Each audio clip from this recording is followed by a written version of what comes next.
I'm going to show you how to enter a lead into Canvas.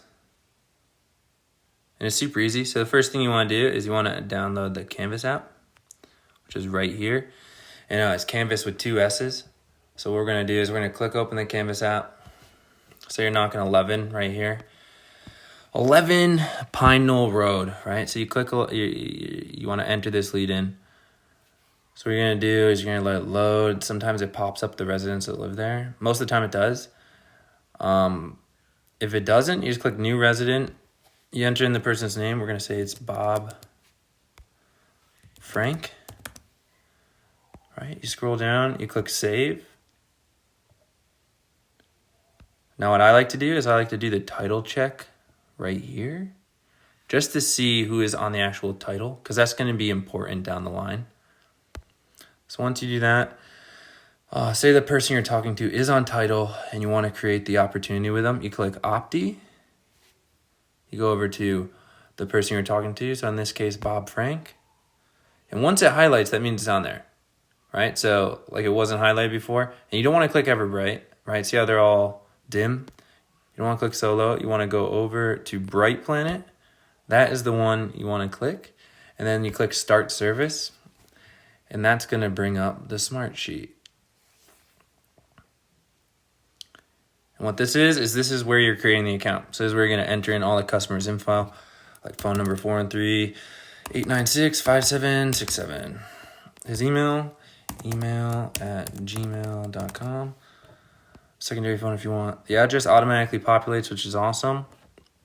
Scheduled presentation. So if you're with the customer, you want to click with customer now. But if you're not, it usually takes like 30 minutes during the day, a little longer. It takes like an hour and 15 minutes in the evening is what I've seen. And then it also takes a little bit longer on Saturdays because of the volume they're getting, I imagine. But if you're doing a design before, let's say 5 o'clock our time or like 6 o'clock our time, you should be able to get it within 30 minutes or so. But yeah, click any of these. I always just click with customer now. It'll just move to the front of the queue. But if you're not with the customer, click like 6 to 12 hours, whenever you're going to meet them. You know, if it's a same day appointment, you're going to meet them in 2 hours, click 2 to 3 hours. If you're meeting them tomorrow, just click 12 plus hours, right? Click whatever one makes sense for your situation. I do a lot of combos, so I'm just going to click with customer now. And then for preferred financing, what most of us sell up here is the everbright PPA. So that's what I'm going to do. I'm going to click everbright PPA. But if you want to do loan, right, cash, it's right here. The Good Leap loan, the Sunrun prepaid cash, which is awesome. If you want to sell Sunrun PPA, you can as well, which is great. And then you can fill out the per kilowatt here. So it maxes out at 22 cents on this sheet all the time for some reason, but the max rate is in Massachusetts always higher than that. So what I click is max rate allowed every single time. And what this does is just shows me what my maximum commission will be when I get the proposal back. So it shows me what the absolute most is I'll make, so I can kind of chop the price down from there. Just gives me a better estimate of what I'm going to be making on the account. And then escalator, I always click 2.9%. I'm pretty sure that's the only one we could sell here. And the 0%, but it's not on there. So 2.9%. Target offset, I always do 100%. You can kind of do whatever you want. We can go up to 200% Eversource territory. But say like they have kids moving out or something like that, and you want to go to 80% or 90%, 80%, or minimum system size for whatever reason you do that. You can do that all right here. Adders would be like if you know they need a main panel upgrade. If you know they need a main panel upgrade, you'd put that in there. If you know they need a re-roof, you put that in there. If they want a Tesla backup battery, you put that in there. And they'll automatically add it all in. But they'll also find that stuff at the site survey.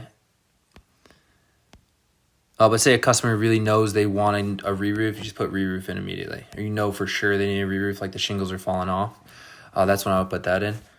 And then optimal roof layout. If they don't want panels on the front of the home, whatever. Add-on system, if it's a second system, put that there and upload a pic. Use garage or other structure. This is all super accurate too, and it really helps the designers out. So it's really important to get this stuff right the first time so it doesn't delay it down the line or cause any issues. If you want a ground mount, obviously put a ground mount. I always click optimal roof layout. Usage details, so this is where it gets kind of cool. You can go based off square footage if you want. I always use this one, upload utility bill or usage provided. And I haven't used any of the others, so it's usually one of the top two, right? So that's all I use. And then if you want notes here, you can put notes in. Like, let's say, max out panels on back of home before using the front. Something like that, right? Or you can put most panels on garage before main home. Something like that. And it just helps the designers make the most accurate design for you guys. And this is where you'll be able to upload pictures of the utility bill. Then it's just all your info. And then you just click submit here on the bottom, and then that's going to create a lead for you in Canvas that is going to show up in the Everbright portal, and I'll go over that in a different video. Okay, so I hope this helps you guys.